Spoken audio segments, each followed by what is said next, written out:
tatma'innul qulub, jiwa kamu tenang, jiwamu aman, damai, bahagia manakala kamu berdampingan dengan Allah. Kan sudah saya sebut pada pasaran yang lalu, Firaun tinggal di istana tempat tinggal Firaun, dikelilingi oleh pengawal-pengawal, tapi jiwa Firaun tidak tentram. Kalau begitu, pangkat tidak bisa menjamin ketentraman jiwa, sebab pangkat yang paling tinggi diraih oleh tantri Firaun. Siapa tak kenal Firaun? Pangkat tinggi, harta melimpah di mana-mana, tapi jiwa tidak tenang. Bermakna harta tidak menjamin ketenangan. Rumah, istana tinggal tidak tenang. Rasulullah tak punya harta, Rasulullah tak punya rumah, tak punya istana. Bukan tak punya rumah, tak punya istana. Kalaupun rumah Rasulullah itu tak sepertinya, tapi jiwa beliau tentram. Baiti jannati, rumahku syurgaku, kata Rasulullah. Di mana kunci kebahagiaan Rasulullah? Bizikrillah, karena berdampingan dengan Allah. Jadi rumah tangga bahagia, rumah tangga yang berdampingan dengan Allah.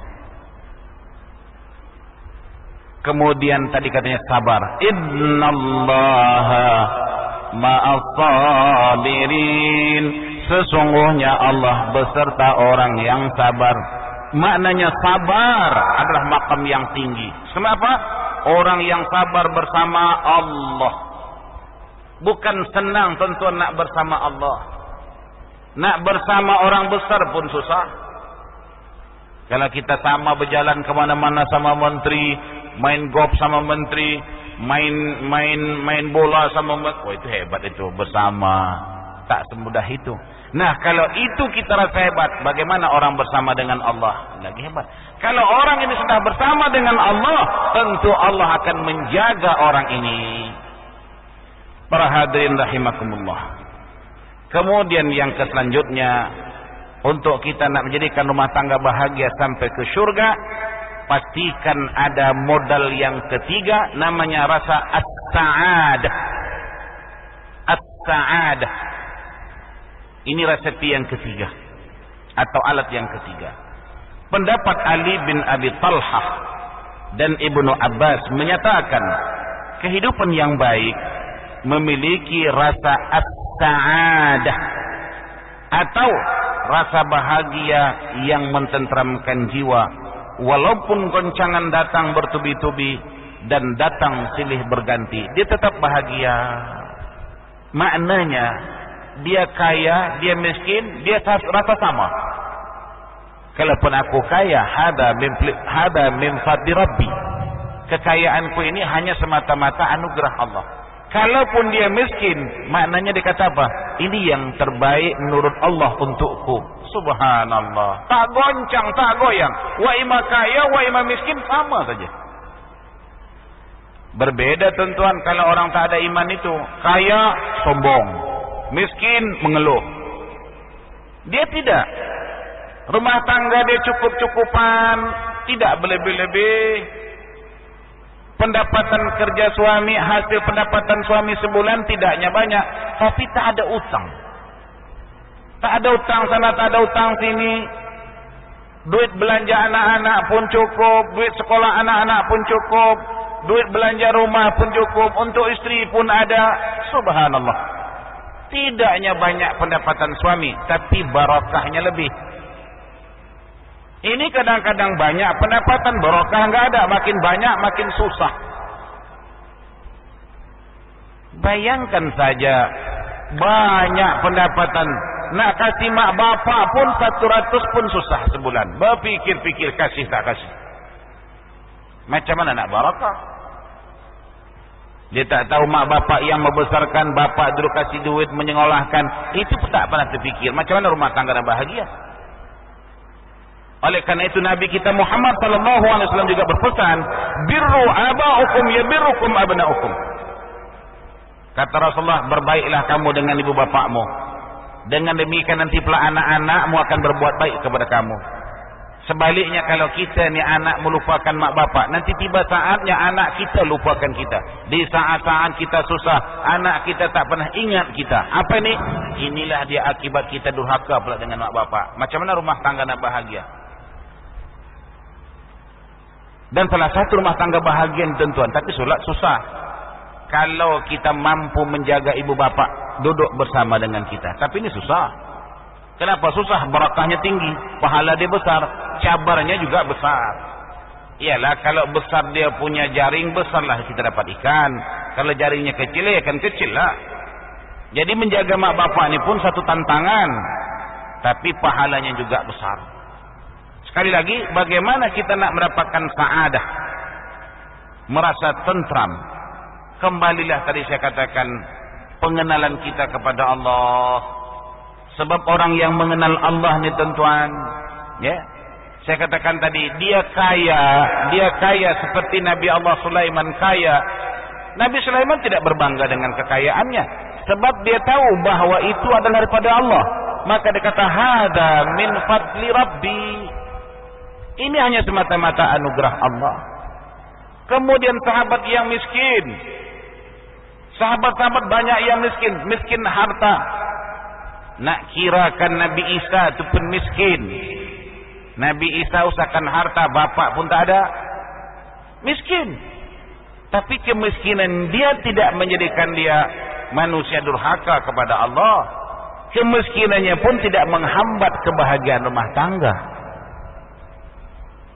Tak menghambat kebahagiaan rumah tangga. Sebab apa? Rumah tangganya itu dilapisi oleh keimanan yang menebal kepada Allah Subhanahu wa taala. Tidak boleh ditebus, tak boleh ditembus oleh apapun kesusahan. Sama saja bagi dia. Dia kita makan tak lebih daripada ukuran kenyang. Makan istilahnya tak lebih daripada ukuran kenyang. Kenyang berhentilah itu. Bukan nafsu, kalau nafsu lain, mau itu mau ini. Walaupun tak dimakan tapi dibeli. Itu nafsu. Para hadirin sekalian, yang keempat, kunci bahagia rumah tangga sampai ke syurga Allah, taat ibadat. Taat beribadat. Menurut Ja'far Shadiq, kehidupan yang baik, rumah tangga bahagia ialah tumbuh perkenalan terhadap Allah di dalam jiwa seseorang. Itulah yang disebut ma'rifatullah, mengenal Allah secara akrab, bersikap taat dan mesra, puas beribadah kepada Allah di dalam kehidupan. Taat ibadat, bukan beribadat, tapi ada tambahnya taat beribadat. Ada orang ibadat tapi tak taat. Salat pas-pasan, puasa hanya setahun sekali, itu pas-pasan namanya. Itu bukan termasuk taat. Kalau ikutkan ta'rif taat tuan-tuan, bukan karena tuan salat 5 waktu itu. Salat 5 waktu itu taat tak taat mesti kau buat. Betul? Salat puasa Ramadan tu engkau taatkah atau engkau tak taat mesti kau buat. Oleh karena itu kata Rasulullah, ukuran taat itu ialah manakala dia banyak melaksanakan amal-amalan sunat. Kalau wajib itu memang mesti. Nak tahu kita hamba Allah ni taat ke tak taat, tengok ibadah sunat dia. Rajin dia bertahajud, rajin dia bersedekah, rajin dia berzikir, rajin dia baca Quran, rajin dia beristighfar. Itu taat. Kalau sembahyang 5 waktu macam saya katakan tadi lah. Nah, itu maksudnya taat, beribadah. Kemudian yang kelima, yang terakhir, untuk kita nak menjadikan rumah tangga bahagia tidak terlepas daripada sumber rezeki yang halal. Sumber rezeki yang halal. Ini pun kadang-kadang bab halal ni nak cakap pun susah juga kita ya. Cuman kita masing-masing lah memelihara diri kita, jangan sampai terbabit dengan yang haram. Nabi kita sallallahu alaihi wasallam bersabda, "Man nabata lahmuhu min haramin fannaru aula bih. Kata Rasulullah, barang siapa yang membesarkan anak-anaknya, memberi makan istrinya daripada hasil-hasil yang haram, fannaru aula bihi, maka neraka itulah yang lebih utama tempat dia. Kadang-kadang, maaf tuan-tuan, belum lagi neraka yang di akhirat, neraka dunia dah kita tak tahan. Apa pasal anak kita ni degil? Macam mana tak degil? Telinganya sudah disumbati oleh karat-karat yang haram. Kita memekik, kita memanggil dia, dia tak pedulikan. Buat bodoh aja katanya. Sebab apa? Sebab kupingnya sudah dipenuhi oleh karat-karat yang haram. Ustaz, macam mana anak-anak saya Ustaz? Macam hidup dia Ustaz, macam tak berhati perut dah Ustaz. Dah tahu saya ni tua macam ini Ustaz. Saya kerja kadang-kadang menggigil-gigil Ustaz. Boleh sanggup dia minta duit sama saya Ustaz? Kemana hatinya itu Ustaz? Oh Pak Haji, nak jawab senang. Hati dia sudah dibaluti oleh makanan yang haram, yang dulu barangkali disajikan kepada dia. Akhirnya hati dia beku, kaku. Sepatutnya kalau dah bapak dah tua macam ni, engkau lah supply dia, engkau lah support dia. Ini tidak engkau pula datang minta lagi kepada orang tua tu. La haula wala quwata illa billah. Kenapa? Hati dia tak berfungsi. Kenapa tak berfungsi? Dibaluti oleh lemak-lemak yang haram. Akal dia juga begitu, sudah dibaluti oleh lendir-lendir yang haram. Akhirnya akalnya tak berfungsi, hatinya tak mempunyai perasaan, telinganya pekak, matanya buta.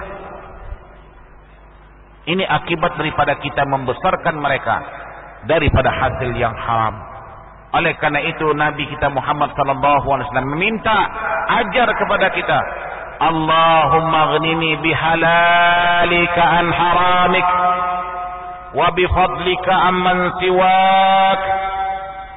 Itu doa kata Rasulullah, barang siapa yang membacanya pada hari siang atau malam Jumat, siang atau pada malam Jumat sebanyak 70 kali, Allah akan membersihkan dirinya, darahnya daripada yang haram itu. Ini baca tuan-tuan, ini obat pembersih. Ini ibaratkan klorok, obat. Allahumma ghnini bihalalika an haramika wa bifadlika amman siwak. Allahumma ya wasi'al maghfirah ila akhirih. Yang penting sebut Allahumma ghnini bihalalika an haramika wa bifadlika amman siwak. Ini adalah alat pembersih diri daripada darah-darah yang bercampur dengan darah yang haram.